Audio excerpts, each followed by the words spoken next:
औज़ुबिल्लाहिमिनश्शैतानिर्रजीम बिस्मिल्लाहिर्रहमानिर्रहीम। आप देख रहे हैं वजदान मन की बात हारून रशीद के साथ। मेरा आज का मौजू है कि जब हम सोते हैं तो क्या हमारी रूह जो जिस्म से निकल जाती है, अगर निकल जाती है तो फिर हम ज़िंदा कैसे रहते हैं।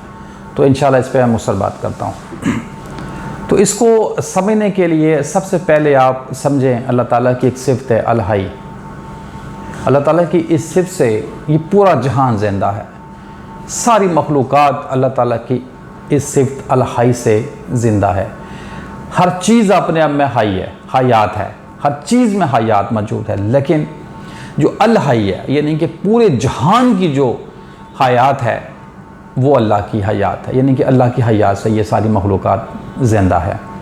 और अल्लाह ताला जो है उसको जीने के लिए मतलब ज़िंदगी की ज़रूरत नहीं है, वो सदा जीता है, बेमौतो हयात जीता है। ठीक है, मतलब उसको जीने के लिए ज़िंदगी की ज़रूरत नहीं है।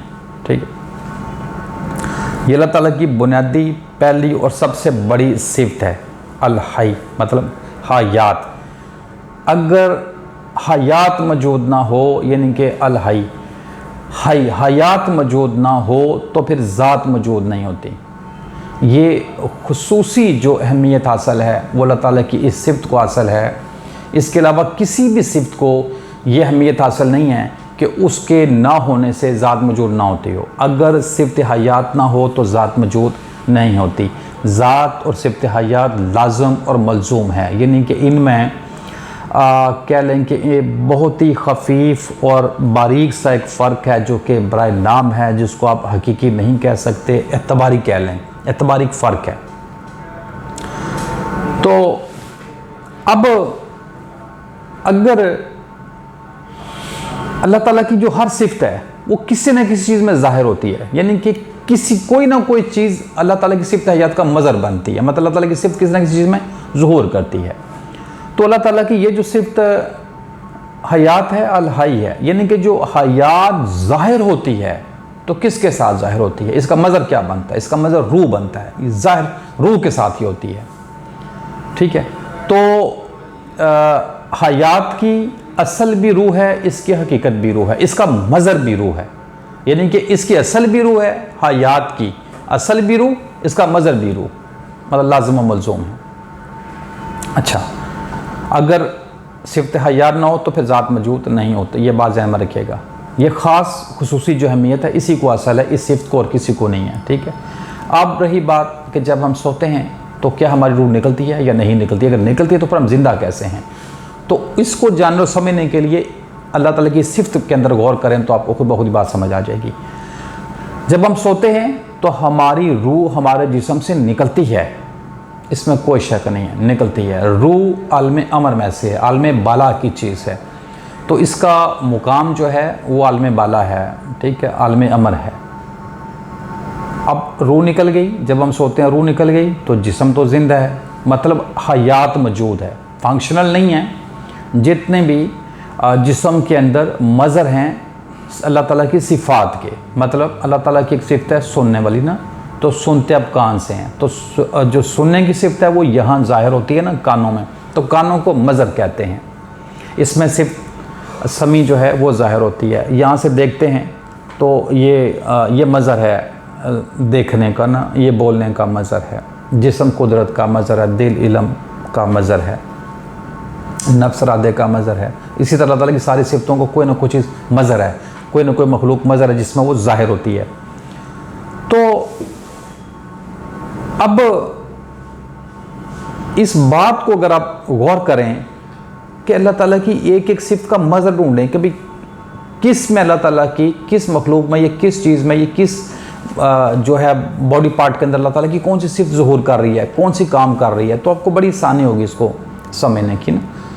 तो अब जिस्म जो है हमारा ज़िंदा है लेकिन उसमें रूह मौजूद नहीं है, हयात मौजूद है। ठीक है, हयात मौजूद है। अब हयात ज़ाहिर होती है रूह से। ठीक है, अब रूह जिस्म में है नहीं है, हयात मौजूद है, मतलब वो अब फंक्शनल नहीं है, वो एक्टिव नहीं है। तमाम की तमाम जो मैंने आपको सिफ़ात बताई जिनके मज़हर मौजूद हैं जिस्म के अंदर लेकिन काम नहीं करते हैं, तो इसको कहते हैं कि मतलब वो अब ज़ुहूर नहीं हुआ हुआ, यानी कि रूह का ज़ुहूर नहीं हुआ हुआ। इसको इस तरह समझ लें कि रूह का ज़ुहूर नहीं हुआ हुआ, ठीक है ना। एक बंदा सोया हुआ है ना, एक जाग रहा है, अब दोनों में फ़र्क है।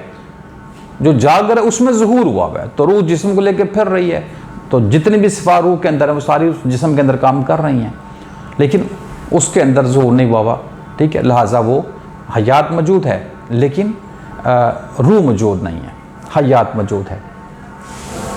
अब इसी तरह अब किसी बच्चे को ले लें, जब वो माँ के पेट में होता है, ठीक है, उसमें हयात भी मौजूद होती है, रूह भी मौजूद होती है, ज़ात भी मौजूद होती है, फ़र्क नहीं होता है कि जगह पे तीनों चीज़ें हैं, ठीक है। लेकिन जैसे ही वो मतलब अब उसने ज़ुहूर करना है, ज़ाहिर होना है, तो रूह के साथ हयात ने भी ज़ाहिर होना है, ठीक है ना, और हयात के साथ ज़ात ने मौजूद होना है। ये मैंने आपको बहुत बड़ा राज बता रहा हूँ, बहुत बड़ा एक ऊंचे लेवल के मैं आपको इशारा दे रहा हूँ ताकि आप बात को खुद इसको समझ सकें। तो अब ये ख़ास जो बात है कि जिस्म के अंदर रूह मौजूद नहीं है, निकल गई है, लेकिन जिस्म में हयात मौजूद है, मौत क्यों नहीं हो रही? तो ये ज़हन में रख लें कि जिस्म और रूह के दरमियान जो चीज़ वास्ते और वसीले का काम करती है ना, वो सूरत मिसाली है, ठीक है। अब इसको और आसानी से समझ लें कि ये पूरा जो मादी आलम है ना, आलम नसूज जो है ना, एक ये मादी आलम हो गया, एक आलम अमर हो गया, मतलब रूह हो गई। और रूह और मादे के दरमियान एक आलम है जिसको आलम मिसाल कहते हैं। ये कायनात की सारी मादी सूरतों का असल है, असल आलम है। और यहाँ पे मसाली सूरतें हैं जो कि मादे से बहुत ज़्यादा लतीफ़ होती हैं और मतलब ज़्यादा ताकतवर होती हैं, ज़्यादा एनर्जी वाली होती हैं, ज़्यादा रोशन होती हैं। तो रूह और मादे के दरमियान ये आलम वास्ते और वसीले का काम करता है, ठीक है। जैसे मैं इस आलम मादी आलम में मैं मौजूद हूँ अपने मादी वजूद के साथ, ठीक है। तो मैं अपनी एक मिसाली सूरत भी रखता हूँ, फिर मैं अपनी एक रूही सूरत भी रखता हूँ, ठीक है। तो जब जिस्म सोता है तो रूह आलम बाला की चीज़ है, आलम अमर की चीज़ है, वो वहाँ चली जाती है, ठीक है। और जो मिसाली सूरत होती है वो जिस्म के इर्द गिर्द रहती है। जब अजले मुसम्मा आ जाए, मतलब मौत आ जाए, तो उस वक्त रूह भी और सूरत मिसाली भी जिस्म से डिस्कनेक्ट हो जाती हैं, यानी कि उनका ताल्लुक बिल्कुल टूट जाता है, ठीक है। उस वक्त जो सूरत मिसाली होती है ना, उसको खबर हो जाती है कि अब मेरा जिस्म के साथ ताल्लुक ख़त्म हो गया, मौत हो गई है। अब रूह मिसाली सूरत को साथ ले जाती है, फिर इसको इसके मुकाम में छोड़ती है और ख़ुद अपने मुकाम में अपने मुकाम और मर्तबे में चली जाती है। वो मुकाम और मर्तबा कौन सा होता है? जो जिस्म के साथ तय किया हुआ होता है, कमाया होता है, बनाया होता है, ठीक है। जैसे मतलब मैं जिस्म के साथ हूँ ना, तो मैं जो भी काम कर रहा हूँ, जो भी मैं माल कर रहा हूँ, तो इससे मैं अपनी आखिरत बना रहा हूँ, मतलब मैं अपने अगले मुकाम बना रहा हूँ, अगले मर्तबे बना रहा हूँ। तो जब मौत वाक़या होनी है तो फिर रूह ने सूरत मिसाली, चूँकि जो सूरत मिसाली है ये वास्ते वसीले का काम करते हैं जिस्म रूह के दरमियान। अब ये वसीला ही ख़त्म हो गया, बीच में डिस्कनेक्ट हो गया, काम ही सारा ख़त्म हो गया, तो रूह ने इसको लिया, इसको इसके मुकाम पे, खुद अपने मुकाम पे, ठीक है। तो अब अक्सर लोग ये कहते हैं कि रूहें जिस्म के अंदर ज़्यादा होती हैं, बहुत सारे लोग दो बताते हैं, ठीक है, कि एक जो है रूह नफ्सी होती है, एक रूह नातक होती है। ऐसा कुछ भी नहीं होता है, रूह एक ही है, रूह दो नहीं होती है, रूह एक होती है। सिर्फ एक सूरत मिसाली होती है जो रूह और जिस्म के दरमियान में वास्ते और वसीले का काम करती है। जब अजल मुसम्मा मौत आती है तो फिर ये सूरत मिसाली जो है ना, ये जिस्म से अपना ताल्लुक़ ख़त्म कर लेती है, ठीक है। फिर अपने असल आलम में चले जाती है, ठीक है। उस आलम के अंदर फिर इसके मुकाम और मर्तबे होते हैं, इनके अमाल के मुताबिक दिए जाते हैं, ये वहाँ चले जाती है। और रूह फिर आलम बाला की चीज़ें वहाँ चली जाती है। रूहों के भी मतलब जो उनका आलम है उसमें भी इनके मुकाम और मर्तबे होते हैं कि जो इन्होंने अपने अमाल के मुताबिक तय किए होते हैं, कमाए होते हैं, फिर ये वहाँ जाती हैं। कब तक? जब तक कि क़यामत कायम नहीं हो जाती। तो मैंने कोशिश की है मुख्तसर आपको समझाने की कि हमारी रूहें जब हम सोते हैं तो जिस्म से निकलती हैं, ठीक है, ये सच्चाई है। और ये मौत क्यों नहीं होती वो मैंने आपको बता दिया कि रूह और जिस्म के दरमियान में जो चीज़ वास्ता और वसीले का काम करती है वो सूरत मसाली है। ठीक है, जब मौत आती है तो ये वास्ता वसीला ख़त्म हो जाता है, लेकिन जब मौत नहीं आती तब फिर ये जिस्म के साथ कनेक्ट रहती है सूरत मसाली, इसलिए उसके अंदर हयात मौजूद रहती है।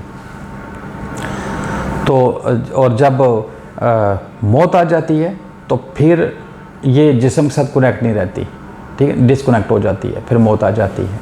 ठीक हो गया। मैंने मुख्तसर और बड़ा सादा से अल्फाजों में मैंने ये बात आपको बताने की कोशिश है, उम्मीद है आपको बात समझ आई होगी। तो मज़ीद अगर आप इसको जानना चाहते हैं तो आप मुझसे रब्ता कर सकते हैं। इसमें बहुत सारी ऐसी बातें हैं जो मैंने मतलब ज़्यादा वो ख़ुद बताने की कोशिश नहीं की, मतलब मैंने कुछ इशारे दिए हैं और मतलब बात खुल के करने वाली भी नहीं है। ठीक है, तो कोशिश की है कि ऐसा इशारा दूँ कि आप बात खुद को समझ के तो उसमें गौर कर लें। तो इसके बावजूद अगर आपको कहीं कोई मसला आ रहा है, अगर आपको बात समझने में मुश्किल आ रही है तो आप मुझसे रब्ता कर सकते हैं। हमेशा मैं बताता हूँ 2 तरीके से मुझसे रब्ता कर सकते हैं। एक तो मेरा कॉन्टैक्ट नंबर मौजूद है ना मेरे चैनल पे, दूसरा है एक और भी तरीका होता है, यही जो इल्म मसाल वाला एक तरीका है ना कि मादी आलम से एक तो ताल्लुक़ होता है ना मादी सोर्स के साथ। तो अगर आप एक वो आलम जो आलम मसाल है वहाँ जो आप किसी के साथ अपना कांटेक्ट करते हैं, ताल्लुक़ बनाते हैं, तो वहाँ पे तवज्जो करना पड़ती है।